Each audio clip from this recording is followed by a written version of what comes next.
예전에 읽었던 책 중에 인상 깊은 책이 하나 있는데 김하중 장로님이 쓰신 하나님의 대사라고 하는 책입니다. 김하중 장로님은 한국의 외교관으로서 오랫동안 중국에서 대한민국 대사로서 오랫동안 근무하셨던 분이십니다.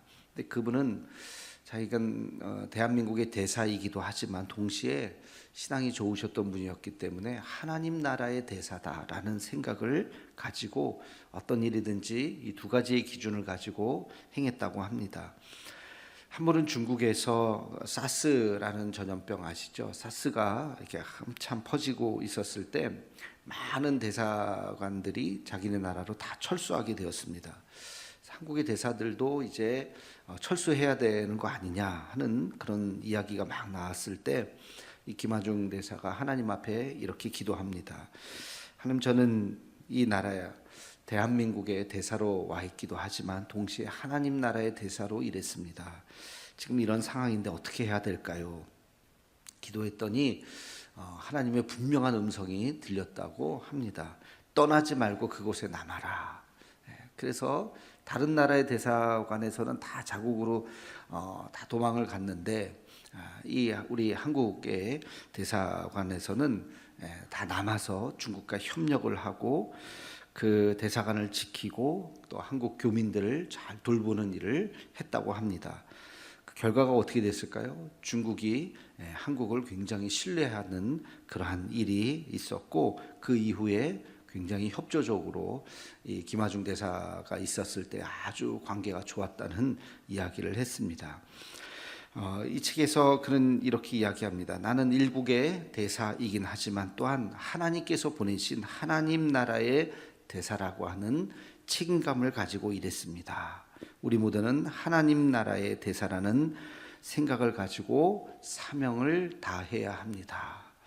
여러분 우리 모두가 다 하나님 나라의 대사라고 하는 생각을 가지시기를 축원합니다. 대통령이 대사를 임명할 때는 두 가지를 당부를 한다고 합니다. 나라를 위해서 열심히 일해 주시기 바랍니다. 또 한 가지는 당신은 이 나라를 대표한다고 생각하시기 바랍니다. 여러분 우리도 마찬가지, 우리가 이 땅에 살지만 우리는 하나님 나라를 위해서 일해야 하는 사람인 줄로 믿습니다. 그리고 많은 사람들이 우리를 보면서 하나님 나라를 생각하게 되고 또 하나님 나라를 우리가 대표하게 되는 거죠. 자, 오늘 본문에 보면 예수님이 그 제자들을 세상에 파송을 합니다. 그러면서 당부를 해요. 당부를. 마치 대통령이 그 나라의 대사를 보내면서 나라를 위해서 열심히 일해 주십시오, 나라를 대표한다는 생각을 하십시오 하면서 그 당부를 하는 것처럼 예수님께서 제자들을 이 땅에 보내면서 하는 그 당부의 말씀, 저는 오늘 말씀을 읽으면서 이것이 오늘 우리에게 하시는 말씀이구나. 우리도 하나님 나라의 대사와 같은 사람으로서 이 땅에 와서 우리가 살아가면서 예수님의 이 당부의 말씀, 제자들에게 하셨던 이 당부의 말씀을 우리는 잘 귀담아 들어야 된다. 오늘 말씀에 보면 몇 가지의 원칙을 이야기하고 있습니다. 이 말씀을 통해서 하나님 나라의 대사로 살아갈 수 있는 우리 모두가 되기를 주님의 이름으로 축원합니다. 먼저 우리 마태복음 10장 5절에서 6절 말씀을 함께 같이 읽겠습니다. 시작. 예수께서 이 12를 보내시며 명하여 이르시되 이방인의 길로도 가지 말고 사마리아인의 고을로도 들어가지 말고 오히려 이스라엘 집에 잃어버린 양에게로 가라. 아멘. 이스라엘의 잃어버린 양에게로 가라. 이스라엘의 잃어버린 양, 이게 무슨 뜻일까요? 그 당시에 이스라엘 사람들의 많은 직업들이 있었지만 그 중에 아주 중요한 직업 중에 하나가 양을 치는 거예요. 그 당시에 양 치는 것이 굉장히 많았고 또 중요했기 때문에 이스라엘의 지형은 이렇게 푸른 초장이 쫙 펼쳐져 있는 데가 아닙니다. 가보신 분은 알겠지만 산악 지역에 나무 하나 없는 그 사막과 산악지대가 굉장히 많습니다. 그 위험한 산악지대에 양들을 이렇게 데리고 가면 양들이 가다가 산을 넘어가기도 하고 굴 속으로 쑥 들어가기도 하고 그 바위산에 그 아주 그냥 위험한 곳으로 막 가기도 하고 양이 눈이 어둡잖아요. 눈이 어둡다 보니까 자기 마음대로 막 가는 그런 상태가 펼쳐져요. 그래서 양을 잃어버릴 때가 종종 있다는 거예요. 그 잃어버린 양을 염두에 두시면서 너희는 갈 때 잃어버린 양을 찾아가라 라고 예수님께서 말씀하고 있는 것입니다. 잃어버린 양의 입장에서 보면 뭐죠? 길을 잃어버린 거예요. 나도 주인을 따라가야 되는데 하다가 엉뚱한 데로 와서 그 무리에서 이탈해가지고 어디로 가야 할지 모르는 것, 방향을 알지 못하고 목적을 알지 못하고 잃어버린 그런 양들이 꽤 있었다는 거죠. 너희는 그들을 찾아가라는 거예요. 삶의 목적과 방향을 잃어버리고 하나님을 모른 채 찾아가는 사람들, 모른 채 살아가는 그 사람들에게 너희는 찾아가서 그들을 끌고 이 땅으로 오라는 것입니다. 그러면 그 이스라엘의 모든 사람들이 다 하나님을 믿는 것처럼 보이지만 예수님의 눈에는 그렇게 보이지 않았습니다. 물론 겉으로는 절기마다 다 성전을 향해서 가서 제사도 지내고 율법에 따라 할례도 행하고 그렇게 살아가는 것 같지만 예수님 볼 때는 그들의 마음속에 진짜 하나님에 대한 신앙을 잃어버렸던 거예요. 누구로 대표되죠? 바로 바리새인들로. 얼마나 철저하게 율법을 지키고 있습니까? 그러나 예수님이 볼 땐 그들은 형식적인 신앙인에 불과한 것이죠. 진정한 하나님을 믿는 그런 신앙인이 아니었던 것입니다. 그래서 제자들에게 잃어버린 양들에게 가라. 그들을 먼저 찾아라. 여러분, 우리가 관심을 가져야 될 사람들, 이 세상을 살면서 관심을 가져야 될 사람들이 누굴까요? 잃어버린 양들이에요. 다시 말해서 주님을 알지 못하는 사람들, 그들에 대해서 우리는 끊임없는 관심을 가져야 합니다. 주님을 진정으로 만나지 못한 사람들, 그리고 죽음 너머의 새로운 세계를 알지 못하는 사람들, 그들에게 다가가서 주의 복음을 전해야 할 줄로 믿습니다. 1952년에 미국의 휘튼 대학이라고 하는 아주 유명한 대학이 있습니다. 그 대학을 졸업한 엘리트, 그리고 이제 그 이후에 엘리트 코스를 이렇게 남겨두었던 한 젊은이가 자기는 성공을 위해서 살아가지 않고 단 한 번도 복음을 듣지 못한 사람들에게 복음을 전하는 일을 하겠다라고 결단을 하고 찾아봤더니 아마존의 밀림에 그런 부족이 있다는 소식을 들었어요. 와다니족, 단 한 번도 복음을 들어보지 못했던 그들에게 다가가서 내가 복음을 전하겠다고 결정을 합니다. 그래서 20대 후반에 그 부족을 연구를 하고 이제 드디어 경비행기를 타고 그 부족으로 갑니다. 몇 달 동안 고생한 끝에 그들을 만나서 복음을 전하죠. 가족도 있었어요. 어린 아들이 있었는데 이제 다시 그 부족에게 가기로 한 그날 아들이 아버지에게 질문합니다. 이 영화로도 있어요. 아빠, 와다니족이 아빠를 공격하면 아빠는 총을 가지고 있는데 총으로 방어하실 거죠? 총을 쏘실 건가요? 그랬더니 그 아버지가 이야기합니다. 아들아, 아직은 그들은 천국에 들어갈 준비가 되어 있지 않단다. 그런 이야기를 하면서 아들아, 우리는 와다니족에게 총을 쏠 수 없단다. 왜? 그들은 아직까지 천국에 들어갈 준비가 되어 있지 않기 때문에. 그래서 그날 이제 그 와다니족에 가서 물론 방어용 총은 가지고 있었어요. 그런데 거기서 어떤 한 부족이 그를 창으로 찔러서 죽이죠. 그가 이 방어용 총을 그 사람을 향해서 쏘지 않고 하늘을 향해서 쏩니다. 그리고 숨을 거둘 직전에 그 부족에게 이런 말을 해요. 아들에게 배운 이 와다니족 말이에요. 부아비아 우눔바, 부아비아 우눔바. 그러니까 그 창으로 다시 한번 찌르려고 했던 그 부족이 그 말을 듣고 깜짝 놀랍니다. 이 말의 뜻은 나는 당신의 신실한 친구입니다 라는 뜻이에요. 그 말을 하고 숨을 거두죠. 이건 실화예요, 실화. 그 다음 스토리가 어떻게 되냐면 그 어린 아들이 커서 어머니와 함께 이 부족을 갑니다. 그래서 이 부족 모두가 다 예수 믿는 놀라운 일이 실화로 전해지고 있습니다. 여러분, 우리가 관심을 가져야 되는 것은 이 잃어버린 양에 대해서 관심을 가져야 돼요. 잃어버린, 교회 안에도 잃어버린 양들이 있어요. 교회 안에도 하나님을 알지 못하는 자들이 있습니다. 진정으로 우리가 하나님을 알아간다고 하는 것, 진정으로 우리가 하나님 앞에 예배드리는 그런 모습이 어떤 모습인가, 우리의 관심을 우리 이웃에게 돌리고 그들에게 복음을 전할 수 있는 우리 모두가 되기를 주님의 이름으로 축원합니다. 두 번째, 예수님께서는 또 이렇게 말씀하십니다. 우리 8절 말씀을 함께 같이 읽겠습니다. 시작. 병든 자를 고치며 죽은 자를 살리며 나병한 자를 깨끗하게 하며 귀신을 쫓아내되 너희가 거저 받았으니 거저 주라. 아멘. 거저 받았으니 거저 주라. 여러 가지 복음을 전하고 그들을 돕고 그들을 위해서 헌신하고 수고하는데 대가를 바라지 말라는 거예요. 거저 받았으니 거저 주라는 것입니다. 우리가 거저 받은 게 뭐가 있어요? 하나는 구원이죠.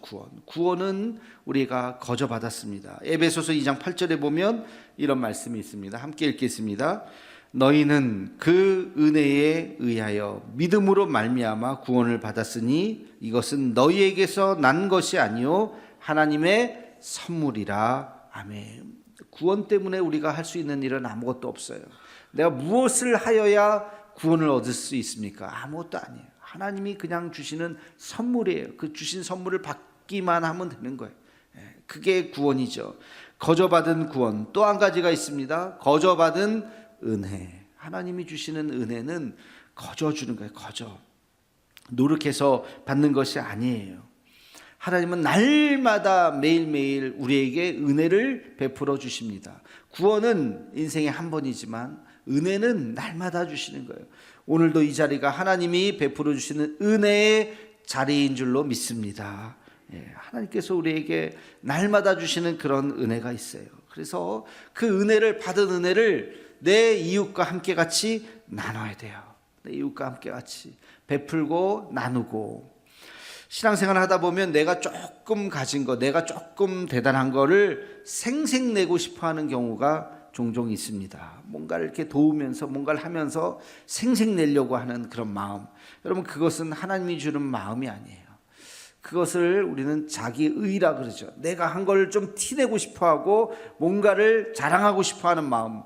자기의예요. 자기의는 교만에서 나온 것입니다. 이것은 잘못된 마음이에요. 우리는 그 어떤 것도 생색내어서는 안 돼. 다 하나님이 주신 거예요. 여러분, 공부를 많이 했습니까? 여러분이 잘나서가 아니에요. 부모님은 잘 만난 덕입니다. 여러분, 재물이 많습니까? 부자인 것? 그것도 생색내서는 안 돼요. 그 여러분의 노력 이전에 하나님의 은혜인 줄로 믿습니다. 심지어는 내가 예수 잘 믿습니까? 그 여러분 노력이 아니에요. 그것조차 하나님께서 나에게 주신 은혜인 것입니다. 나이가 많은 것도 그것도 이렇게 대단히 생색낼 일이 아닙니다. 나이가 계급도 아니고, 또 반대로 나이가 적은 것도 그것도 자랑이 아니에요.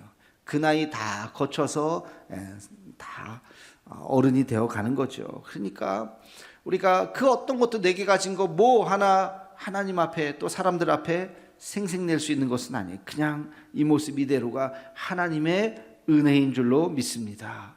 내게 받은 은혜가 크다면 그 은혜를 어떻게 해야 될까요? 나누는 거예요. 흘려보내는 거예요. 내 주변에 있는 사람들에게. 그래서 우리는 축복의 통로가 되어야 합니다.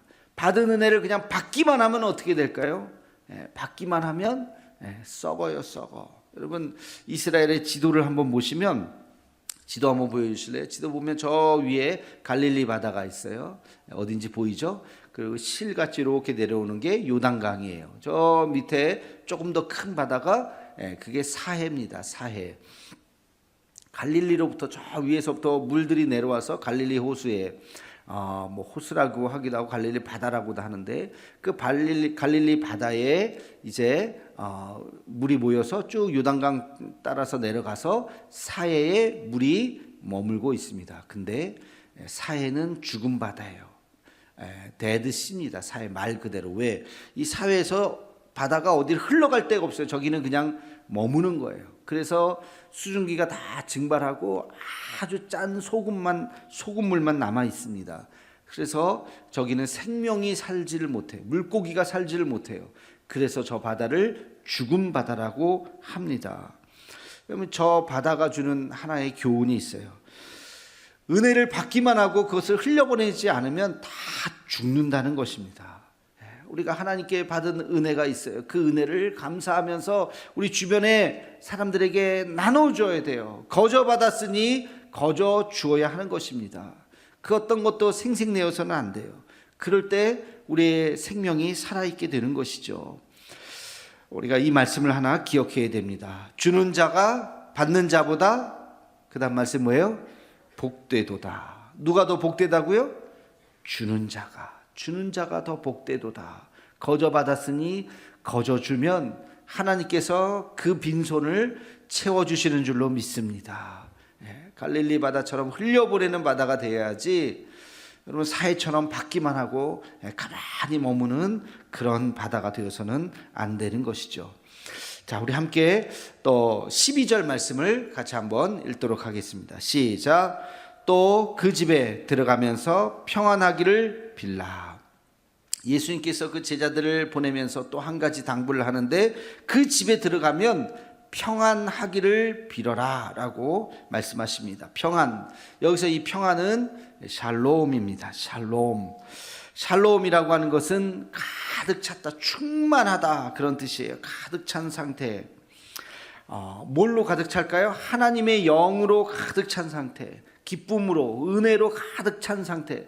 반만 채워지는 것이 아니라 가득한 상태가 바로 샬롬이죠. 이 샬롬은 이스라엘 사람들의 인사말이에요. 우리가 안녕하세요 하는 것처럼 이스라엘 사람들을 만날 때마다 샬롬 하고 인사합니다. 샬롬이라고 하는 것을 충만하십니까? 하나님의 영으로 충만하십니까? 라고 묻는 거예요. 세상 염려, 근심, 걱정이 없기를 바랍니다. 왜? 하나님의 기쁨으로 가득 차면 염려, 근심, 걱정이 없잖아요. 그래서 샬롬 하면 샬롬 하고 서로 대답을 하는 것이죠. 하나님의 대사, 하나님께서 이 땅에 보내신 우리들은 평화의 사도가 되어야 돼요. 모든 염려, 근심, 걱정을 다 거두어내고 하나님의 영으로 가득한 사람들로 우리는 서로 대해야 하는 것입니다. 분열과 갈등이 있어서는 안 돼요. 우리가 가는 곳마다 화평의 놀라운 역사가 일어나고 우리가 가는 곳마다 화목의 역사가 일어나게 될 줄로 믿습니다. 여러분, 이 화평과 화목의 사람 하면 아주 중요한 한 사람이 있어요. 바로 바나바입니다. 바나바. 우리 사울이 회심해서 바울이 되었죠. 다메섹 도상에서 사울이 엄청난 하나님을 만나는 체험을 하고 예수님을 만나는 체험을 하고 거듭났습니다. 그러나 이 사울이 바울이 되었다고 하는 것을 사람들은 인정하지 않았어요. 거짓이라고 생각했어요. 우리를 잡아 죽이려고 하는 또 다른 음모라고 생각했어요. 그때 이 바울 옆에서 바울의 회심을 믿고 기독교 공동체에 바울을 소개해 준 사람이 누구죠? 그게 바나바예요. 바나바가 옆에서 이 바울이 변화된 것을 진정으로 믿고 그리고 사람들에게 이 사울은 진짜 변화되었습니다. 진짜 예수를 믿었습니다. 믿으세요 하면서 이 바울을 기독교 공동체의 문을 열고 그들에게로 소개해 준 사람이 바로 이 바나바이죠.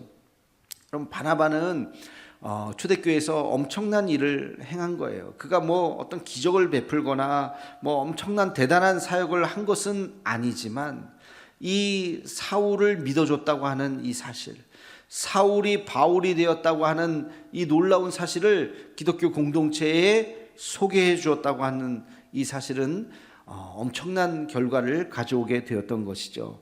여러분, 이 바나바가 했던 것은 바로 이 화목의 역할을 했던 것입니다. 이쪽 손 잡고 이쪽 손 잡고 서로 화목하게 한 거예요. 이 사람 앞으로 큰 일을 할 사람입니다 하면서 그분을 붙잡아다가 기독교 공동체에 다 소개를 해줬던 이 바나바의 놀라운 역사. 그럼 우리도 교회 생활하면서 이런 마음이 우리에게 있어야 합니다. 화목의 사도가 되어야 돼요.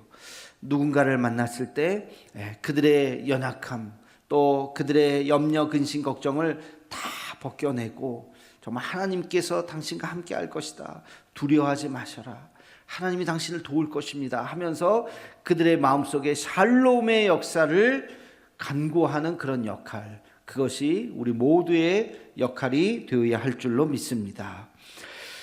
제자들에게 예수님께서는 세 가지를 당부를 하셨어요. 잃어버린 양에게 가라, 거저받았으니 거저주라, 그들에게 평안을 빌어라. 이 세 가지의 말씀에 딱 어울리는 한 분이 말씀 중에 떠올랐습니다. 여러 번 얘기했던 분인데 바로 손양원 목사님이시죠. 여러분, 이 손양원 목사님과 두 아들들 사진인데요. 이 손양원 목사님은 원래 나병 환자들을 위해서 사역하려고 하셨던 분이에요. 이 손양원 목사님은 나라 민족을 사랑하고 김구 선생님이 손양원 목사님과 함께 같이 또 일하기를 원하셨고, 그러나 나는 목사이기 때문에 나라를 위해서 독립투사가 되는 것도 중요하지만 그러나 나는 복음 전하고 연약한 자들을 위해서 살겠습니다 하는 마음으로 그렇게 목회를 하셨어요. 가장 낮은 곳으로 가자, 가장 낮은 곳으로. 그게 바로 나병 환자들이죠. 아무도 돌보지 않았던 그들에게 가서 상처를 보듬어주고 피고름을 입으로 빨아내고 그렇게 그들과 함께 살았던 분이십니다. 근데 1948년에 여순 반란 사건이 일어나잖아요. 그때 공산당에 의해서 아까 사진에 나왔던 두 아들이 다 총으로 죽임을 당하죠. 17살, 14살 됐던 아주 어린 아들인데, 근데 이 손양호 목사님이 어떻게 합니까? 그 총으로 쐈던 그 사람을, 그 안대선이라고 하는 사람을 용서해 주었을 뿐만 아니라 그를 자기의 아들로, 양자로 삼죠. 가족들이 다 반대했습니다. 용서해 주는 것까지는 뭐 그럴 수 있는데 양자로 삼는 거는 우리가 받아들일 수 없다고 모든 가족들이 다 반대를 했는데도 손양호 목사님은 아니다, 내가 양자로 삼아야 진짜 그를 용서하는 것이다 하면서 그를 양자로 삼죠. 두 아들의 장례식 날 10가지의 감사를 하나님 앞에 올려드리죠. 끝까지 주님의 말씀대로 살려고 애쓰셨던 정말 한국교회의 가장 빛나는 이름, 그 손양호 목사님의 삶이 떠올랐어요. 잃어버린 양에게 갔습니다. 정말 가장 연약한 자, 가장 낮은 자들에게 갔습니다. 거저받았으니 거저주었습니다. 그들의 피고름을 입으로 빨아내면서 정말 그의 받은 은혜와 사랑을 나누었습니다. 그리고 그들에게 평안을 빌었습니다. 자기를 죽인 그 아들을 용서하고 아들로 삼는 그 사랑의 마음, 여러분 어떻게 보면 굉장히 극단적인 예수있어요. 이게 진짜 실화냐 할 정도로, 이게 진짜 실화잖아요. 여러분, 이렇게 우리가 이 복음의 능력이 여기까지 우리가 미칠 수 있는 것이죠. 이것이 바로 진정한 제자들의 모습인 것입니다. 우리 예수님께서 우리를 그렇게 세상에 파송하셨어요. 너희도 그렇게 살라고 이야기하십니다. 잃어버린 양에게 가라. 여러분의 잃어버린 양은 누구입니까? 여러분이 다가가야 할 연약한 자들은 누구입니까? 여러분이 도와주어야 할 사람들은 누구입니까? 목적 없이 방황하는 자들이 누구입니까? 그리고 여러분이 받은 그 은혜, 그것이 무엇이든지 그것을 거저받았으니 거저주는 마음으로 섬겨야 하는 것입니다. 그 어떤 대가를 우리는 염두에 두어서는 안 되는 것입니다. 그리고 그들에게 평안을 비는 것이죠. 축복을 해줘야 됩니다. 우리가 받은 그 은혜를 우리가 함께같이 나누어 주어야 하는 것입니다. 우리는 대한민국의 시민이면서 동시에 하나님 나라의 대사이다 라고 하는 이 마음을 가지고 우리 주변에 있는 사람들에게 주의 복음을 온전히 전할 수 있는, 우리가 받은 은혜를 나눌 수 있는 우리 모두가 되기를 주의 이름으로 축원합니다.